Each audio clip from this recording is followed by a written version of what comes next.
Bonjour à toutes et à tous, bonjour à toute la communauté OSIM. Nous sommes encore une fois dans l'émission OSITalks et avec beaucoup de bonheur et beaucoup de plaisir reçus aujourd'hui dans une prestigieuse entreprise pilotée par un ami qui est le président directeur général, c'est Mohamed Ben Aouda, et nous sommes aujourd'hui en direct de ABBA Technologies. C'est Mohamed Ben Aouda, marhaba bina indak. Bonjour, c'est Hassan. En tout cas, je tiens vraiment à vous remercier pour cette invitation et surtout à vous souhaiter la bienvenue. Vous êtes chez vous. Marhaba bikoum, en tout cas, avec un grand plaisir de vous recevoir. Merci beaucoup de nous recevoir. On a profité également de faire une très belle visite au sein de la société ABBA Technologies. On a vraiment découvert la diversité à la fois des outils, des produits. Si tu peux nous parler de ABBA Technologies, comme ça la communauté va pouvoir l'identifier, la connaître et surtout la suivre après. Alors ABBA Technologies est un groupe industriel et technologique. Ses racines sont au niveau de l'Internet des objets. Okay. C'est-à-dire aujourd'hui, nous avons une base industrielle qui est composée de 3 volets principaux. Il y a l'électronique, il y a le software embarqué, okay, et vous avez tout ce qui est enclose, ou plutôt les boîtiers qui regroupent en quelque sorte des sujets des solutions d'objets connectés comme des capteurs de température, de vibration, d'équipements, etc. Donc ça, c'est vraiment la base industrielle. Et dans cette base industrielle, on a pu construire, je dirais, un groupe, oui, avec une mission principale qui est préserver la santé humaine et l'environnement par les objets connectés et la construction des services. Nous sommes aujourd'hui un groupe de 650 personnes, présents en France, Espagne, Maroc et en Chine. Okay. Et notre vraie valeur ajoutée, c'est justement construire des solutions sur mesure pour des secteurs d'activité différents, tout en restant ancrés dans notre, je dirais, métier principal, qui est les objets connectés, l'électronique et le numérique. Alors, ce qui fait vraiment plaisir, c'est de voir une entreprise maroco-marocaine qui a déjà, comme tu viens de citer, des racines un peu partout à travers le monde et qui travaille sur des sujets technologiques. D'ailleurs, le thème principal de OSITalks, c'est Beyond de technologie ou Beyond de digital. Quelles sont toutes les solutions qui ont été apportées, promues, proposées par ABBA Technologies? Je sais que pendant la période de la Covid, vous avez tellement été, non pas réactifs, mais vous avez tellement proposé sur le marché local des sujets hyper intéressants. Si tu peux nous en parler aussi. Alors, avant de revenir sur cette question de Covid, déjà ABBA Technologies, lorsqu'on a créé la société, on avait pour vision de travailler sur des business models du futur. Okay. Ça, c'était vraiment notre, je dirais, le mindset à la base, léomotif, qui était effectivement de travailler sur le business model du futur. Et on parlait du futur, on parlait de l'industrie 4.0 par exemple. On ne peut pas faire du 4.0 si on ne maîtrise pas l'IoT.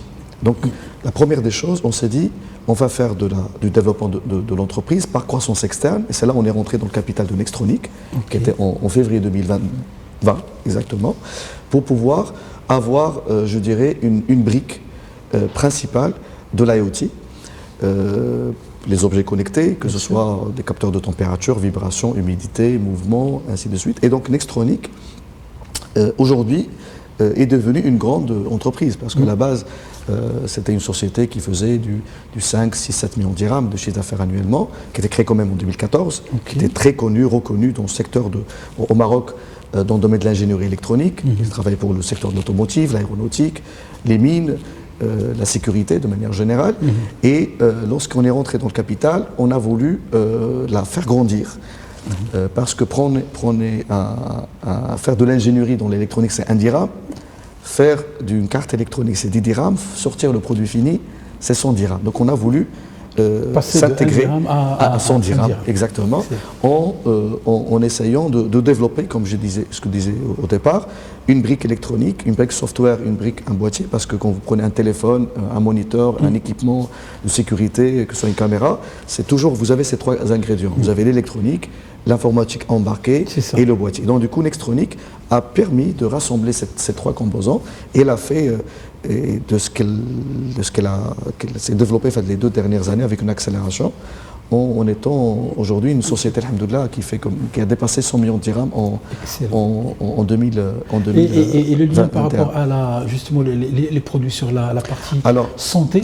Alors justement, donc une fois qu'on a Donc la vision de départ, donc on parlait de l'industrie 4.0, sauf qu'avec le Covid, il y a eu, comment dirais-je, une accélération, une baisse déjà des activités historiques de Nextronic, dans le domaine automotive, parce que si on se souvient très bien, le période de mars 2020, enfin toute l'année 2020, tous les secteurs d'activité ont été touchés.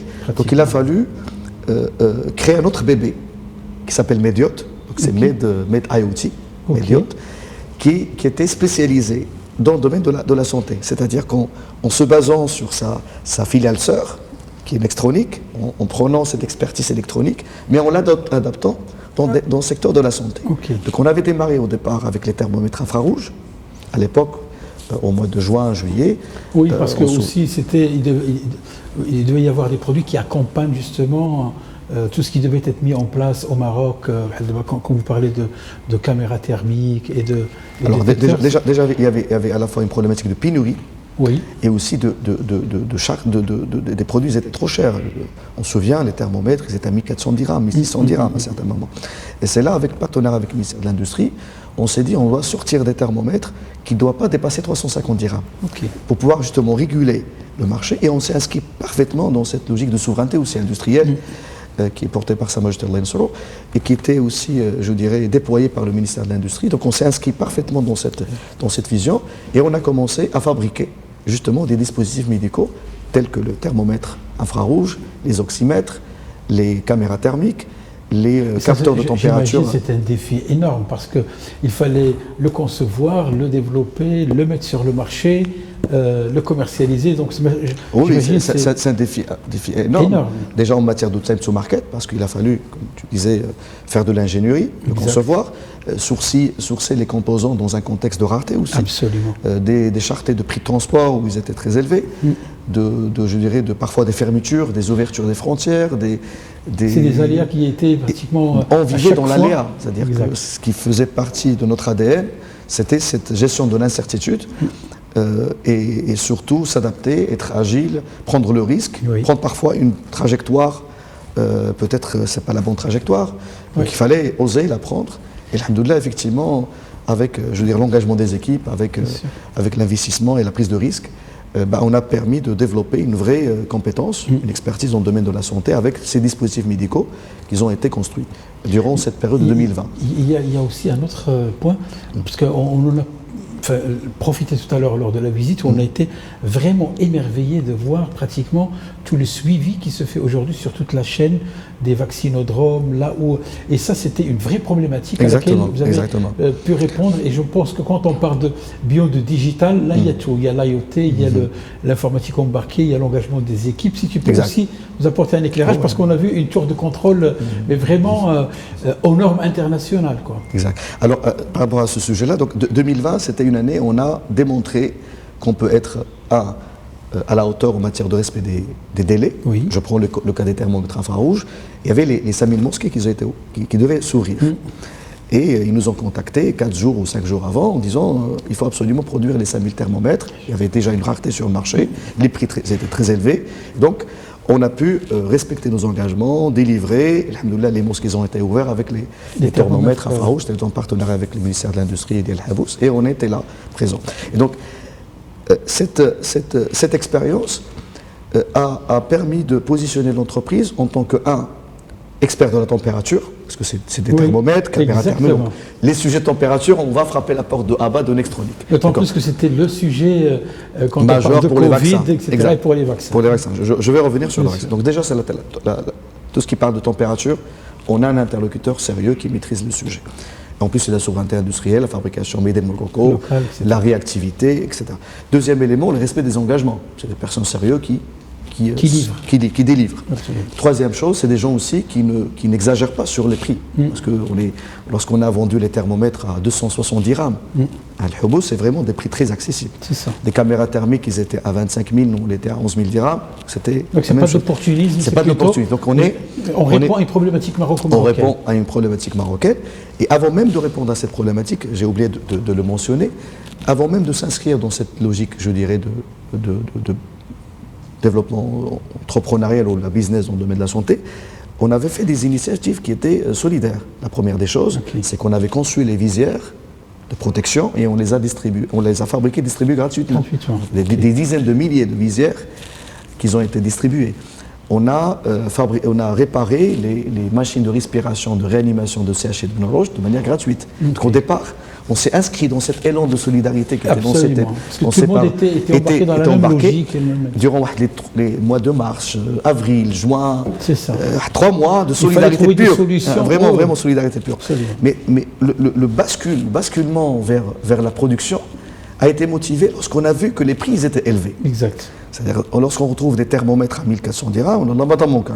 Ça n'a aucun sens qu'aujourd'hui. Et surtout qu'il fallait qu'ils soient généralisés. Exactement. Et donc c'est là où on a dit, tiens, on a un rôle à jouer dans la compétitivité, dans le Made in Morocco, et surtout pour réguler les prix et pour que le produit marocain soit accessible. Absolument. Et que les autres acteurs n'en profitent pas de cette pandémie-là. Donc c'était vraiment je dirais, un engagement et un épousement. Je ne sais pas si ce terme existe. C'est une performance à la fois économique, mais sociale et sociétale. Exactement. Voilà. Donc une fois qu'on s'est je dirais, inscrit auprès des acteurs publics comme des experts de la température qui délivrent, et c'est là où ils ont fait appel à nous pour les capteurs de température qui permettent de mesurer la variation du vaccin. Donc c'était pareil, on avait 3 semaines, c'était au mois de novembre, donc il a fallu à la fois concevoir le produit. Absolument, c'est toujours le même histoire. Le même process avec tous les aléas. Les fêtes on fait la sorte, on n'a pas de cadeau facile. Vraiment, on essaie vraiment sur des sujets complexes. Donc, l'approvisionnement rapide, la conception, le montage de l'usine, parce qu'il a fallu monter une ligne de production qui puisse délivrer une capacité de 5000 unités par jour, parce qu'il a fallu livrer dans un laps de temps assez court. Donc, alhamdoulilah, justement, en 2 semaines, on a pu fabriquer, et le vrai challenge, c'était les 4700 centres de santé. Donc, on n'avait même pas une semaine pour aller installer dans les réfrigérateurs, parce que les capteurs ils sont installés dans les réfrigérateurs, dans les chambres froides. Et c'est aussi des capteurs fabriqués pour on parle que de la fabrication locale. Okay. On parle pas de... C'est à la fois de l'électronique, de la...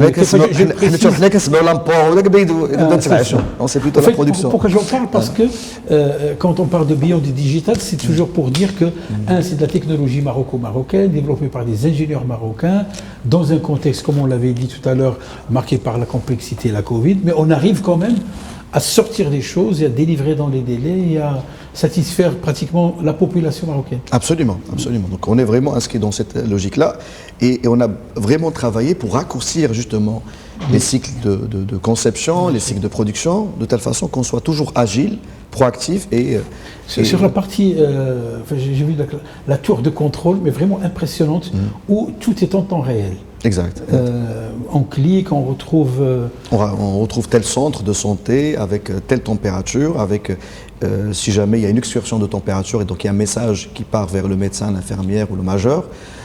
Derrière, vous avez des coordinateurs régionaux qui supervisent dans la tour de contrôle. Qui font aussi partie de vos équipes. Qui font partie de nos équipes et qui coordonnent avec nos techniciens sur place. Si jamais il y a une coupure électrique, il y a une panne frigorifique, il y a un réglage. Et à partir de là, le technicien intervient pour pouvoir justement sauvegarder le vaccin. Donc l'objectif principal, c'est le sauvegarde du vaccin. Je vous donne des chiffres. Au niveau international, il y en a certains pays, je ne vais pas citer, il y en a certains qui ont perdu 14 millions de doses. D'autres 16 millions, d'autres 13. Le Maroc n'a perdu même pas 20 000 doses. Et donc justement, grâce à des solutions technologiques qui positionnent le Maroc en matière de leader régional ou même mondial en matière de sauvegarde de vaccins. Et ça, c'est vraiment aussi qui a été fait en partenariat stratégique avec le ministère de la Santé, que ce soit la direction des médicaments de la pharmacie, qui a joué un rôle important dans la maîtrise de la chaîne du froid, que ce soit la division des approvisionnements. Voilà, je dirais le comité. Il y avait un comité de direction de la part du ministère de la Santé, mais aussi de l'Intérieur. Et dans cette, je dirais, team public-privé, qu'on a pu réussir à réussir ce challenge-là. Ça revient à ce que je disais tout à l'heure, c'est Mohamed, c'est-à-dire que là, pendant le moment de crise, il y a vraiment eu cette, à la fois solidarité pour faire des choses, mais cette capacité de co-construire, de co-créer, justement, c'est ça ce qui a fait, alhamdoulilah, je dirais l'exception marocaine, grâce à la vision de Sa Majesté Allah Nasr, où il y avait cette vision royale où il fallait absolument que tous les enfants du pays se mobilisent pour pouvoir justement gérer cette pandémie, que ce soit les autorités locales, le ministère de l'Intérieur, de la Santé, le ministère des Affaires étrangères, qui avait joué un rôle hyper stratégique, le ministère des Finances avec, à l'époque, où il a fallu mobiliser, je dirais, des fonds pour le Maroc, enfin, le crédit oxygène, crédit relance, etc. Le ministère de l'Industrie qui était là, présent, mobilisé. Je tiens vraiment à rendre hommage à Semoula Hafid Alami qui a joué un rôle important, en croyant beaucoup aux jeunesses, en croyant aux enfants du pays, que ce soit les masques, il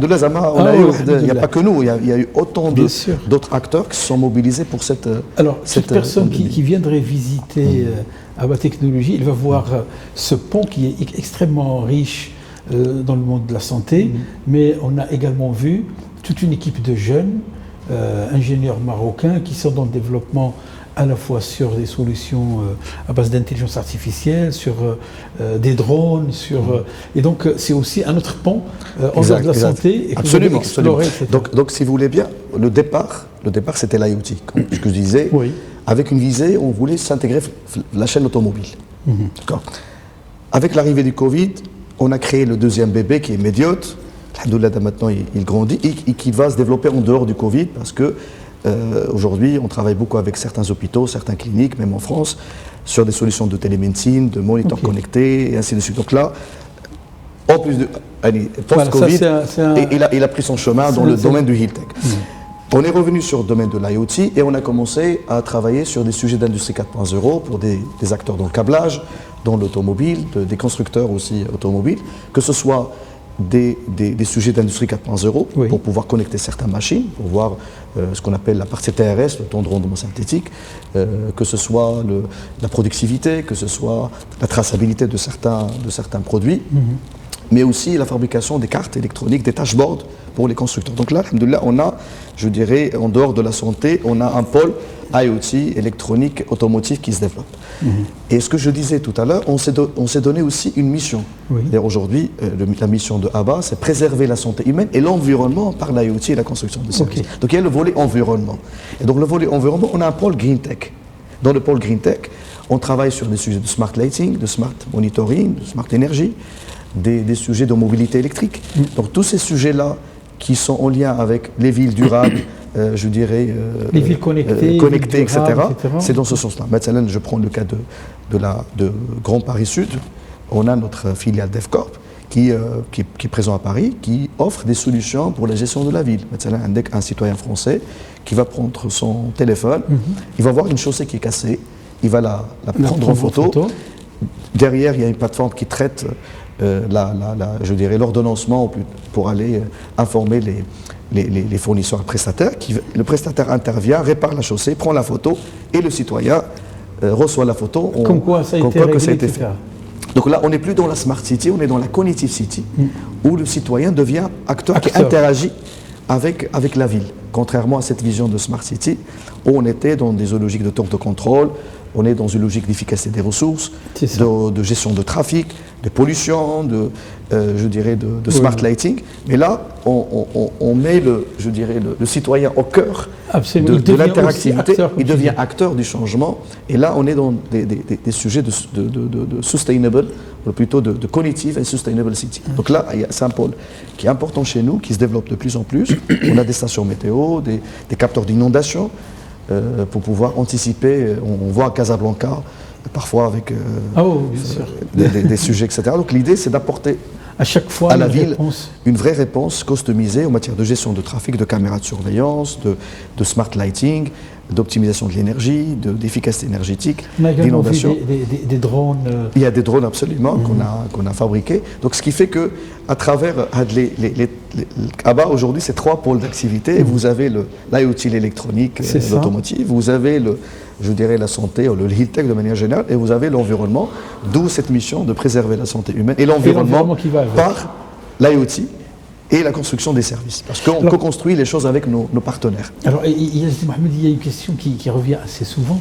Quand on voit tout ça, on est émerveillé et ravi parce que quand on voit une société maroco-marocaine qui travaille sur des thématiques en période de crise, en période de Covid, en période de pandémie, où certaines décident peut-être de fermer alors que ils décident non seulement de créer de nouveaux produits, mais de faire de nouvelles alliances, de nouveaux partenariats, etc.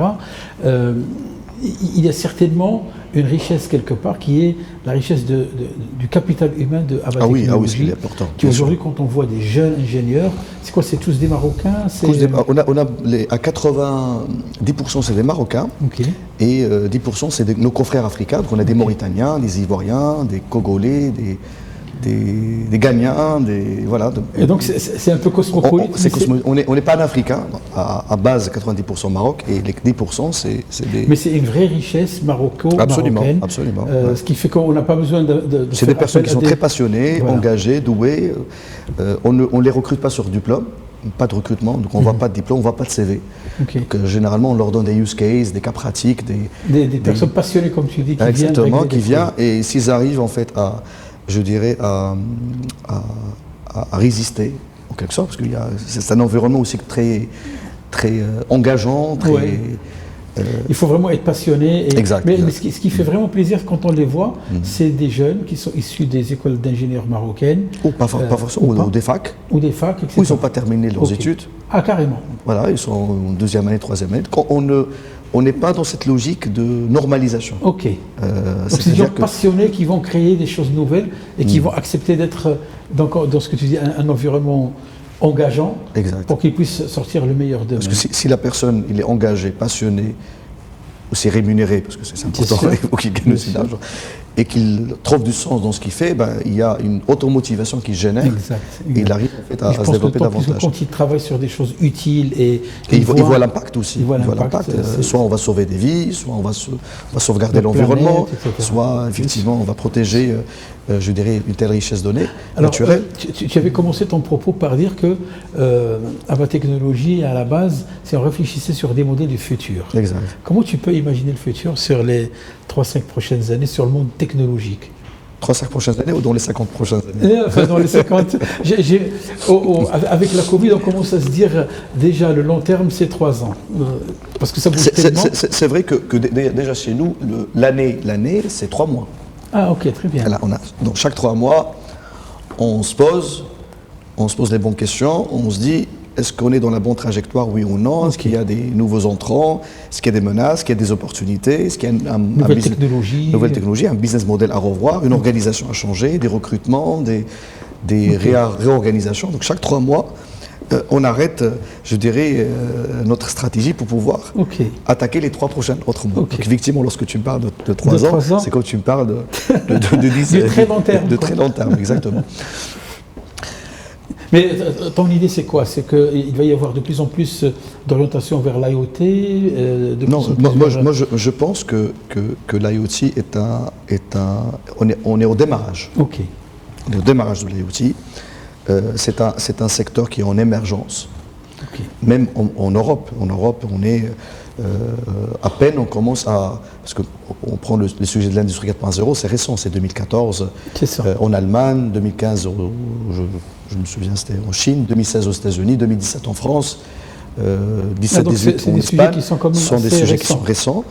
On a besoin d'automatiser davantage, je dirais, nos usines, pour qu'ils deviennent de plus en plus productifs, mais surtout utiliser l'IoT comme un levier pour revoir le business model. Exact. Et trouver des sources de revenus. Tout à l'heure, il y avait avec nous un client qui est dans le domaine du transport. Il peut utiliser ces camions ou là, ces bus comme des devices qui permettent de devenir un outil de gestion de la ville. C'est-à-dire, si le bus lui-même permet de donner des informations, qui captent l'environnement, il voit la qualité de l'air, il perçoit si les chaussées sont cassées ou non, il identifie les trafics. Donc, le bus n'est plus dans une logique de transport de personnel, mais c'est un outil qui peut servir à la gestion de la ville. Donc, l'idée, c'est comment utiliser la data et l'IoT pour revoir le business model des entreprises. Il ne faut pas le voir comme un seul axe de compétitivité, parce que si on prend à ISO équilibre, une société qui est basée en France et basée en Maroc, et on va tout robotiser, etc., il n'y a aucune raison de venir relocaliser au Maroc ou investir. Par contre, si on apporte, si tu veux, l'IoT comme un sujet qui permettra de revoir le business model des entreprises marocaines pour vendre autre chose, ça devient encore plus intéressant. Donc nous, on s'inscrit plus dans cette visée-là. Okay. Bien sûr, on a des sujets pour pouvoir améliorer la compétitivité, réduire le temps de cycle, digitaliser, par exemple, dans le domaine de l'agriculture, tu l'as vu tout à l'heure, on a vu des sondes capacitives, d'accord, avec une station météo qui voit la pluviométrie, l'humidité, la température, le vent, etc. Et en fonction de ces ingrédients-là, il y a un modèle algorithmique qui va venir piloter l'irrigation, surtout dans un contexte aujourd'hui de sécheresse, de pénurie, de stress hydrique. Donc on a des logarithmes qui permettent de faire de l'irrigation intelligente. D'ailleurs, c'était le chef de gouvernement récemment, devant Sa Majesté ils avaient parlé de l'irrigation intelligente, je pense il y a un mois à peu près, il y avait ce sujet-là. Donc là, on peut venir dans des sujets pour pouvoir apporter de l'intelligence, pour pouvoir trouver des solutions pour les stress hydriques. J'aime beaucoup ton idée sur le fait qu'au jour d'aujourd'hui, je pense que c'est le meilleur moyen de faire carrément, de réinventer le business model en se basant sur l'IoT, non pas comme un ingrédient en input, mais comme un outil d'accélération et de transformation du business model pour créer encore plus de valeur.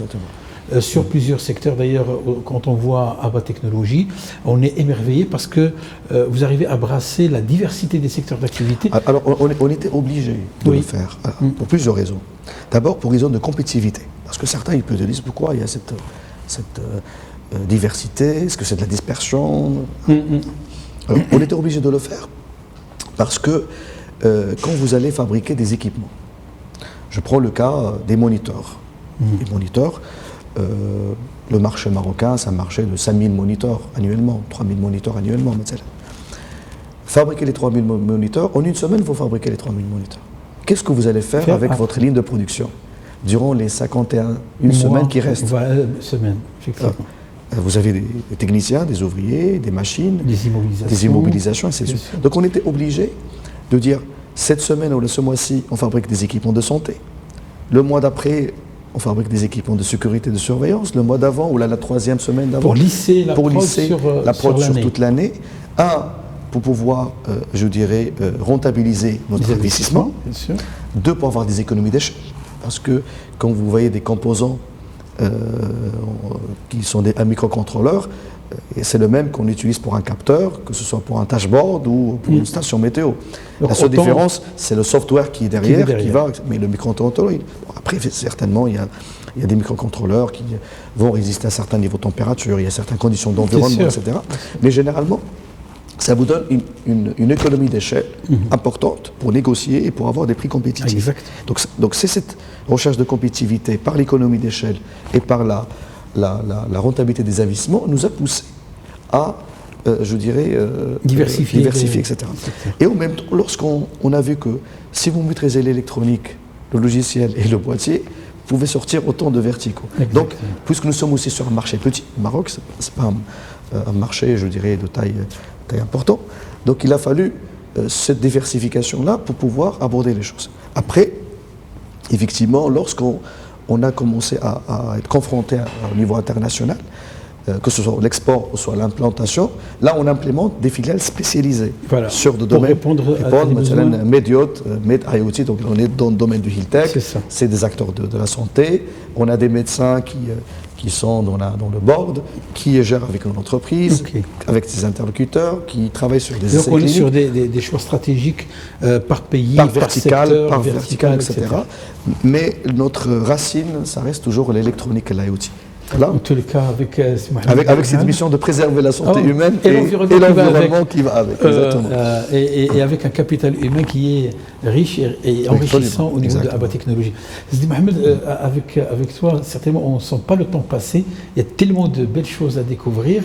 J'ai envie de te poser la dernière question.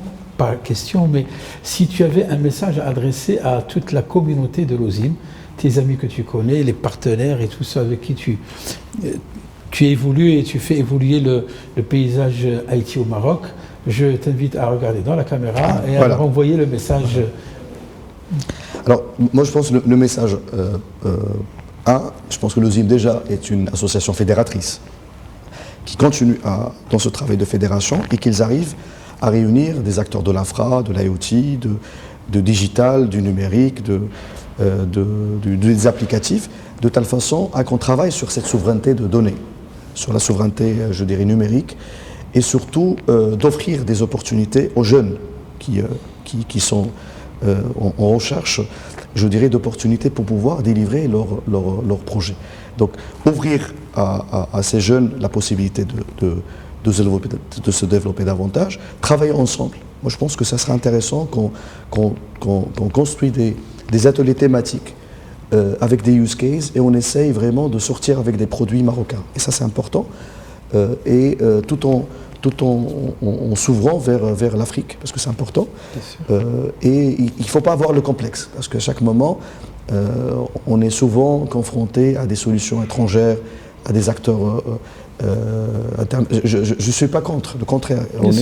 Moi, je pense qu'il faut surveiller comme les Chinois, innover comme les Coréens, d'accord, industrialiser comme les Allemands, analyser comme les Français, agir comme les Américains.